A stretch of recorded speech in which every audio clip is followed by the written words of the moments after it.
మా వడ్డేరు కులస్తులకు మాత్రము శాసన మండలిలో కానీ శాసనసభలో కానీ పార్లమెంట్ కానీ మీ పక్కన కూర్చోటువంటి అర్హత మాకు కల్పించాల్సిందిగా దయచేసి చేస్తున్నా సార్ అన్న. దాంట్లో ఎలాంటి సందేహం లేదు. చట్టసభలకి వడ్డర్లు పంపిస్తున్నారని చంద్రబాబు నాయుడు గారు నిర్ణయం తీసుకున్నారు. ఆ బాధ్యత తెలుగుదేశం పార్టీ మీద వదిలేండి, మేము చూసుకుంటాం. దాంట్లో ఎలాంటి సందేహం లేదు.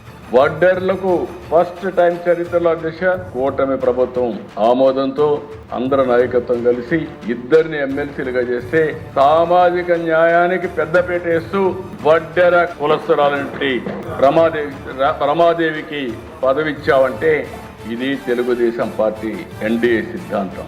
ఆ రోజు చెప్పాం, మొట్టమొదటిసారిగా వడ్డెర కులానికి చెందిన వ్యక్తికి ఎమ్మెల్సీ ఇస్తామని చెప్పి